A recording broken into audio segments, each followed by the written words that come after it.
Yeah. Thank God for your life and my life. And we thank God for his grace upon the nation Ghana. We thank God for his mercy upon our family, our wives, our husband, our children, our neighbors, our inheritance, and our pastors. We thank God for his protection and his guidance. Bible says, if the Lord have not watched over the city, the watchman watcheth in vain they do. If the Lord have not built a house, they labor in vain who build it. So you and I going out and coming in, sleeping and waking up the next day is not by our strength, not by our power. It's by the grace and by the mercy of God. And we give him glory for showing us mercy and visiting us every day of our life. And today I want us to look at something, what I call the secret of the upper room. The secret of the upper room. In life, everybody have his secret. You watching me have your secret. I have my secret. Somebody too have his secret or her secret. But I want us to identify some of the things that happen or that has happened in the upper room. And I want us to look at Acts chapter 2, the verse number 1 to 4. It said, and when the day of Pentecost was fully come, they were all with one accord in one place. So one of the secret of upper room is what? Accordance, or what we call unity.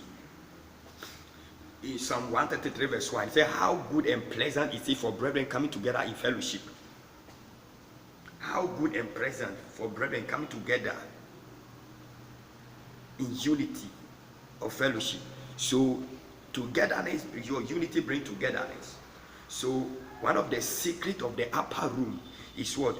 Accordance. That is called unity.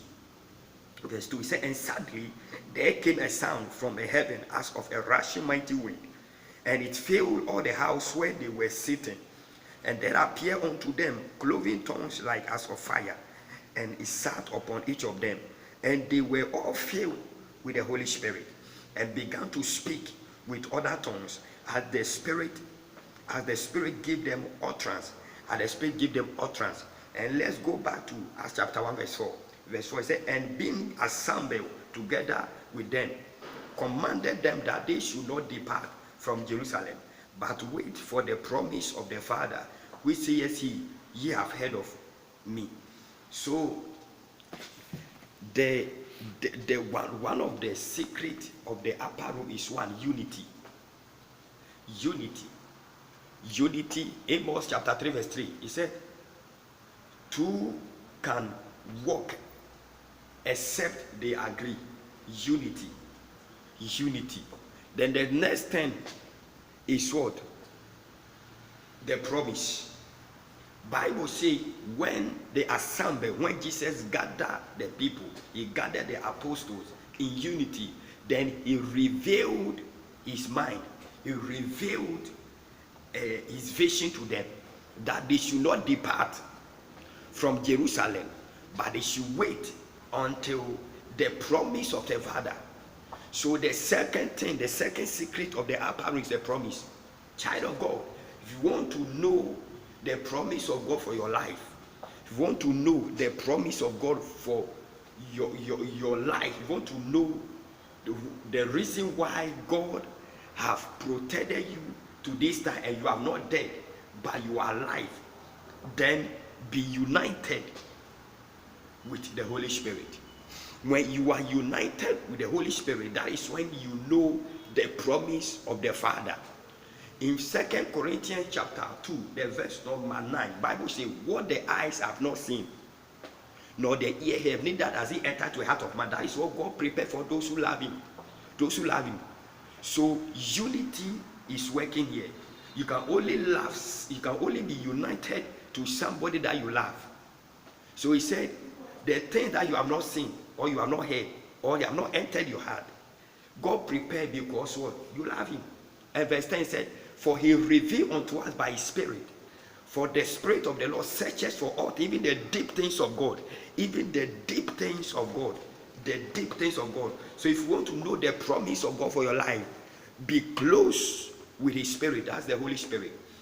Be close with the Holy Spirit. Romans chapter 8 verse 14, Bible says, as many as are led by the Spirit, these are the sons of God. So the secret of the upper room is one. Second, the second secret of the upper room is what? Promise. The first one talking about accordance or unity. The second one is talking about promise. You want to see the promise of God. If you want to see what the Lord is saying about you next 1 year, next 2 years, next 2 years, next 5 years, next 10 years. If you want to see it, then have what? A fellowship with the Holy Spirit. Bible says, the book of Habakkuk, he said, and the Lord said unto me, son of man, write the vision plain on a tablet, that he that see must run with it. He said, though it tarry, but wait for it, it shall surely come to pass. So if you want to know the vision of God for your life, the first you have to be united or fellowship with the Spirit. The upper room is not a place of joke. The upper room is not a place of laziness. The upper room is not a place of procrastination. The upper room is not a place when you go there to sleep. Bible says told us they should go and wait. They should wait. Because grace is available. They should wait. We have a lot of Christians, we have a lot of children of God today that proclamation has become the duty of their life. Whatever ministry or whatever vision or whatever field or whatever gift God has given them, they, instead of them to use to identify the gift and begin to function or manifest the gift, they procrastinate. Oh, tomorrow.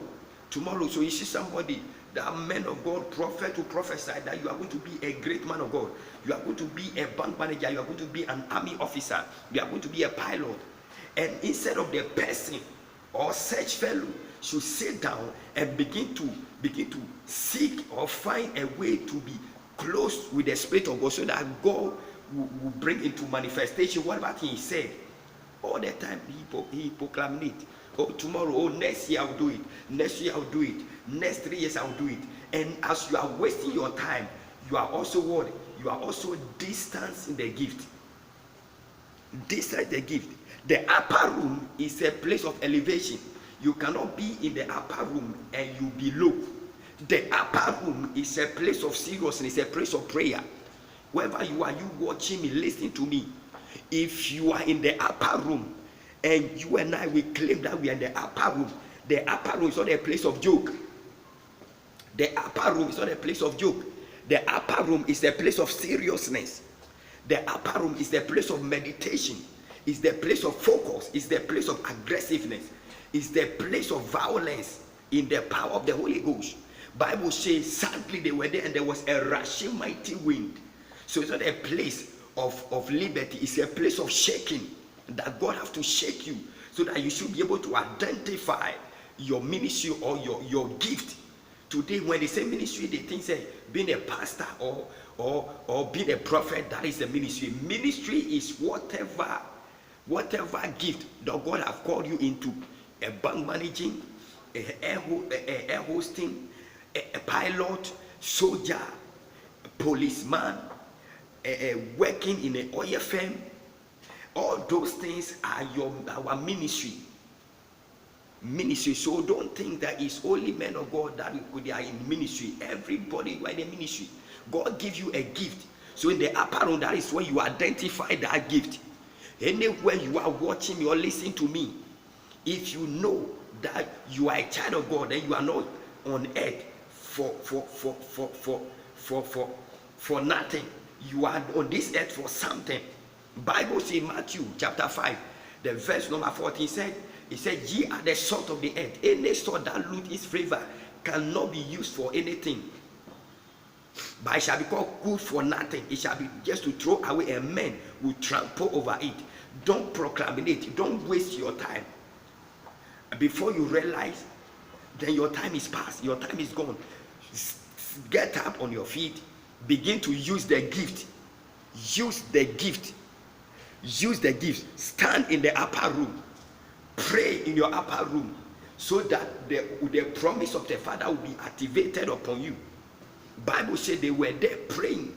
The Bible said the Holy Ghost came and landed on their forehead like a fire, and they started speaking in new languages. They started speaking.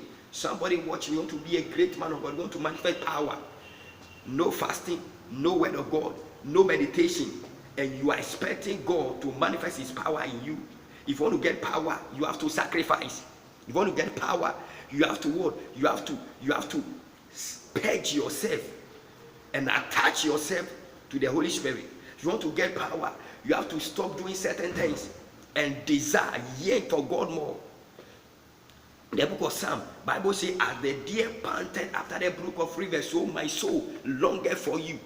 So my soul longeth for you. How is your soul yearning for God? How do you feel when you come to church? How do you feel when you are seeing the Bible lying in front of you?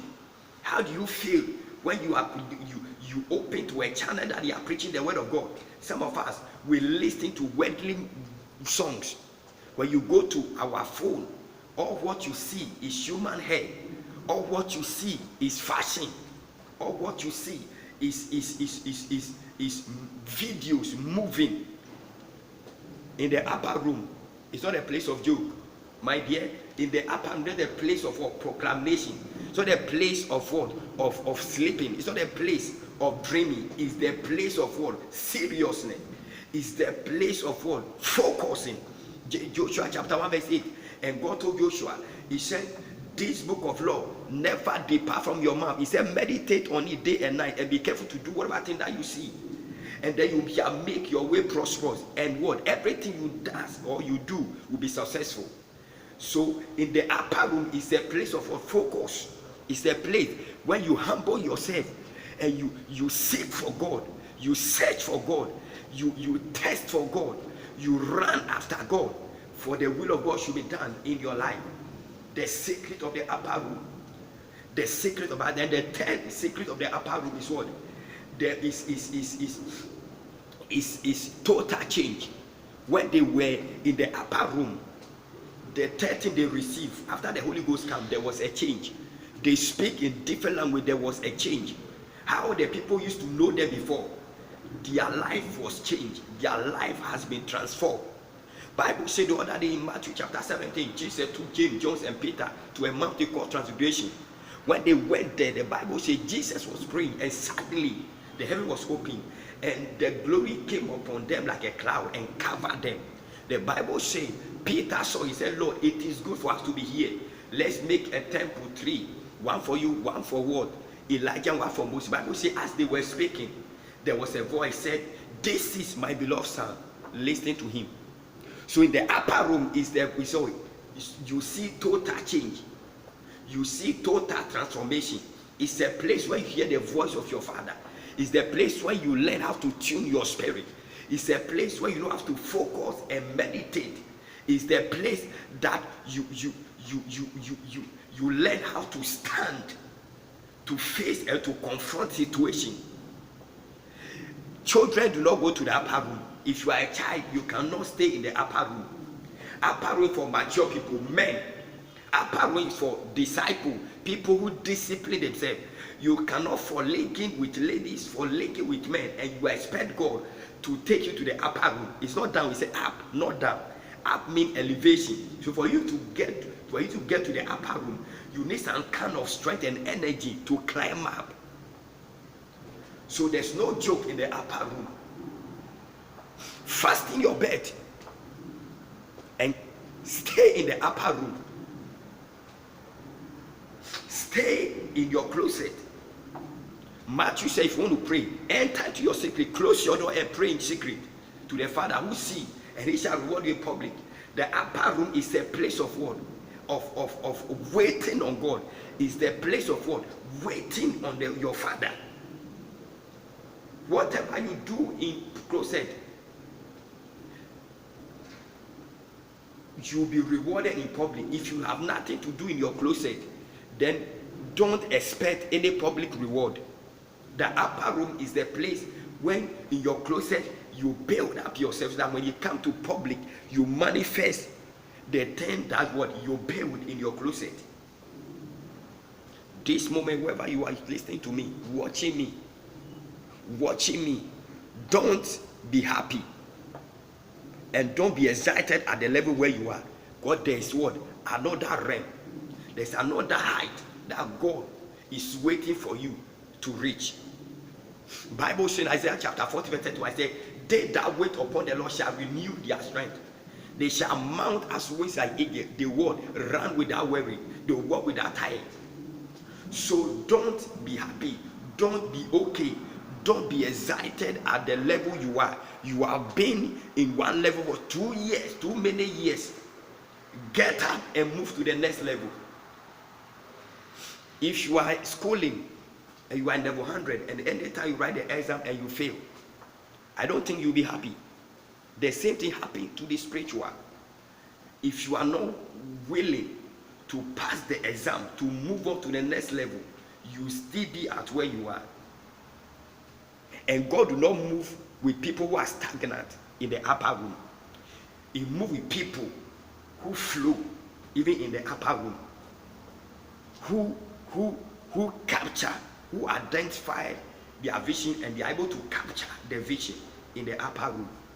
May the Lord bless you and keep you. May the Lord empower you. Anything that is limiting you in your upper room, may the Lord break that thing and may the Lord push you to your next level. If your thirst for the things of God is going down, may God strengthen you.